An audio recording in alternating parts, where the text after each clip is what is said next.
boleh jadi rezeki yang Allah titipkan kepada kita semua, ada rezeki yang Allah titipkan untuk berbagi kepada sesama kita. Ini penting untuk kita garis bawah. Makanya saya dinasihati kiai saya, kalau bikin pesantren ngitung untung rugi, jangan buat pesantren, kata kiai saya. Bikin aja toko biar enak ngitung untung sama ruginya. Disitulah saya kecemes. Kalau sekolah umum kan begitu. Kalau nggak mampu bayar jangan masuk sini, kan begitu. Kalau kita nggak bisa.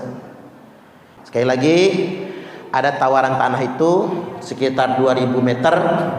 Jadi yang mau sedekah jariah silahkan. Saya juga. Assalamualaikum warahmatullahi wabarakatuh. Kepada segenap para agnia, para dermawan, donatur Pondok Pesantren Rahmatul Ummah As-Salafiyah An-Nahdiyah.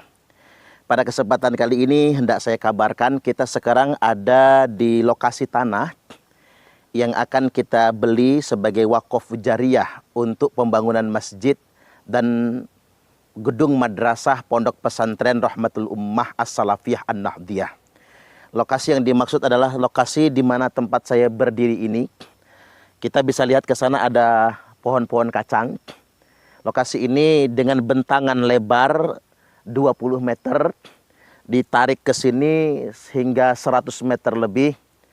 Jadi diperkirakan jumlahnya mencapai 5 rantai setengah atau sekitar 2200 meter. Lahan ini adalah lahan yang berdekatan dengan lokasi utama pondok pesantren kita. Bisa dilihat di sebelah sana lokasi pondok pesantren kita. Pondok pesantren kita ini hanya berbatasan dengan sawah. Sawah ini belum dijual, dengan sawah yang ada di sampingnya. Dan jika sawah ini sedang tanam, kondisinya sangat indah bukan main. Nah, di situ lokasi pesantren kita di lahan sekitar 2000 meter. Nah, Rasulullah sallallahu alaihi wasallam telah mengingatkan, idza matal insanu inqata'a anhu amaluhu. Apabila mati seorang manusia, maka inqata'a, putus, anhu, atasnya, amaluhu, amalnya. Maksudnya apa? Orang mati nggak bisa beramal lagi. Itu maksudnya. Kalau saya gunakan bahasa awam, kalau manusia sudah mati, kata Nabi, dia nggak bisa ngamal lagi, putus. Itu maksud hadis ini. Inqata'a anhu amaluhu, terputus atasnya amal perbuatannya. Illa min thalathatin, kecuali 3 perkara.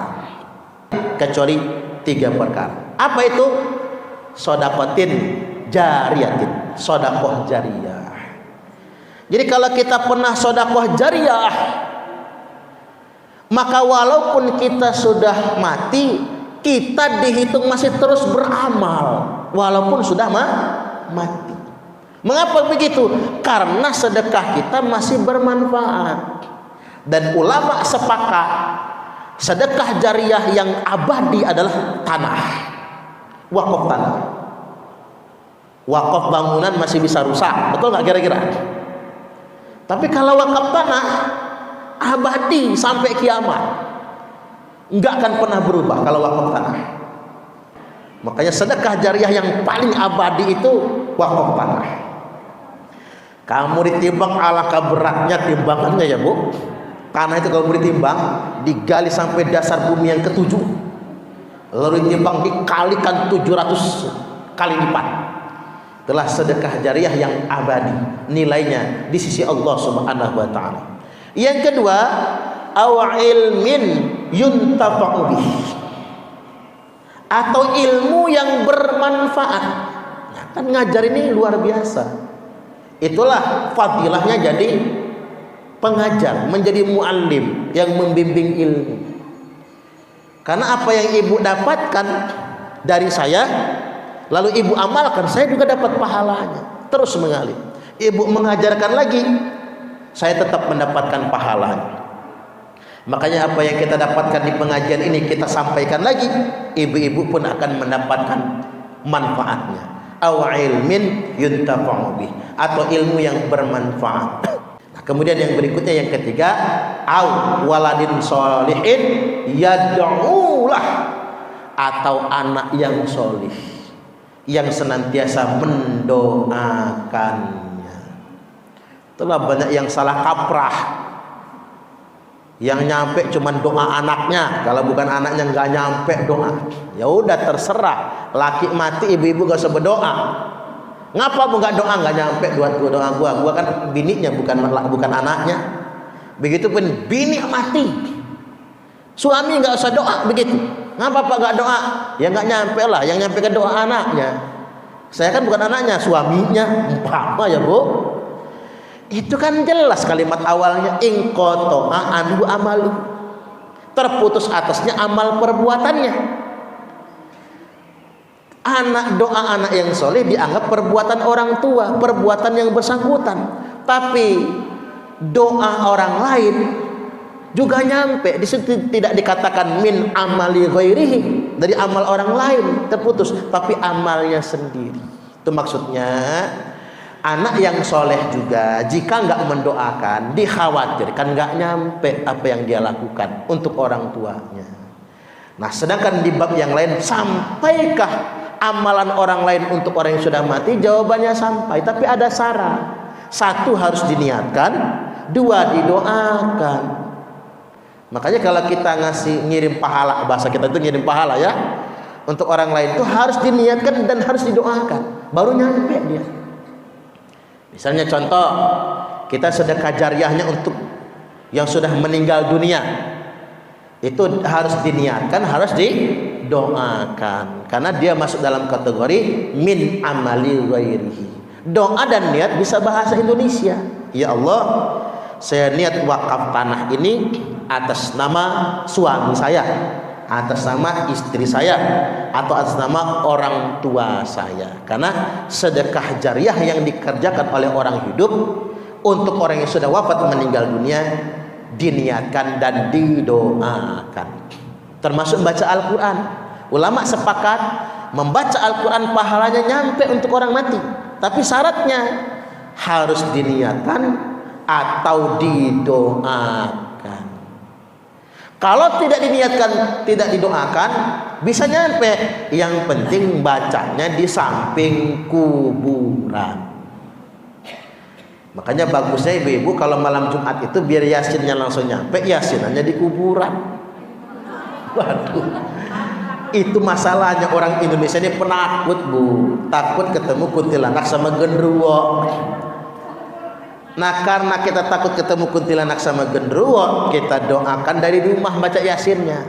Tapi karena kita bacanya dari rumah, niatkan, doakan, minimal katakan Allahumma taqabbal wa ausil thawab. Ya Allah, terimalah dan sampaikan pahalanya ila ruh ila fulan bin fulan. Atau bahasa Indonesia, ya Allah, saya baca Quran, baca yasin, pahalanya ini untuk orang tua saya yang sudah meninggal dunia. Begitu syaratnya. Baik, kemudian yang berikutnya saya tambahkan dikit lagi ya.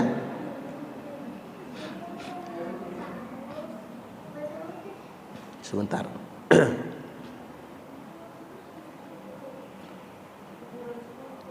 Dulu pernah saya sampaikan hadis ya bu,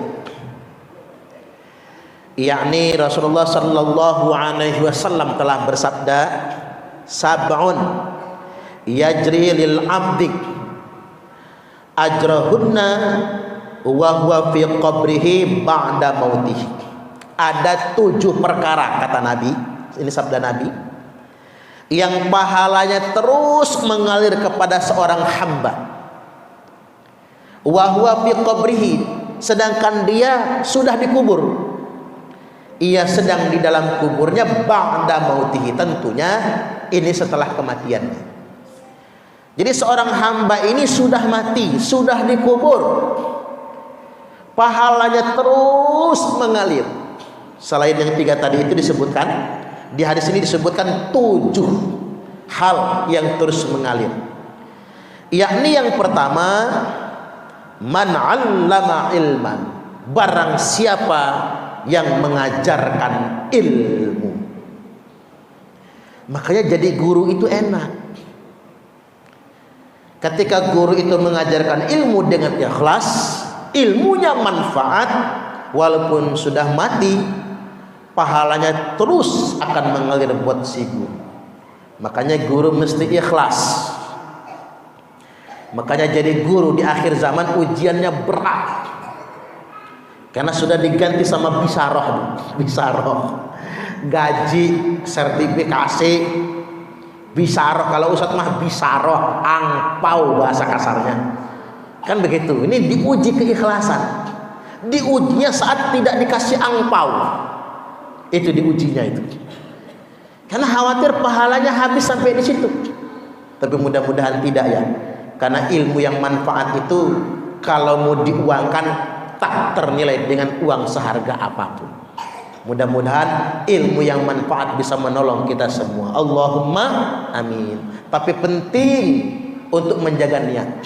Mengapa saya katakan begini? Kadang-kadang mohon maaf betul, kita yang sekilit. Mengapa sekilit? Kita berani bu ngundang penceramah kondang 70 juta loh tarif ceramah kondang sekarang ini bu. Ceramah kondang, ceramahnya cuman hahaha ya kan gitu ya, ketawa dan ketiwi kan. 70 juta itu baru bisaroh, belum ongkos pesawat PP, belum lagi hotel, belum lagi oleh-oleh kopi Lampung dari Liwa itu, belum lagi ngejamuknya di restoran. Udahlah, cepet mah habis cepet. Ngundang penceramah kondang, ceramah paling sejam, 1,5 jam. Tanya sama jamaah, bu tadi dapat apa? Lucu. Paling banter itu kan. Kita sekilit. Ada guru ngaji anak kita, guru ngaji ngasih 300 ribu aja berat betul rasanya. Padahal guru ngaji itulah yang mendidik anak kita untuk ngerti Al-Quran. Betul nggak? Kalau ada yang mati di Perumnas Wai Halim ini, yang ngurus jenazah sampai ngurus tahlilan kan ustadz kampung kita inilah. Betul nggak? Mana ada penceramah kondang ngurusin, ngeladenin.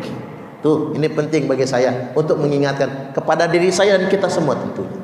Yang kedua, au ajronahron,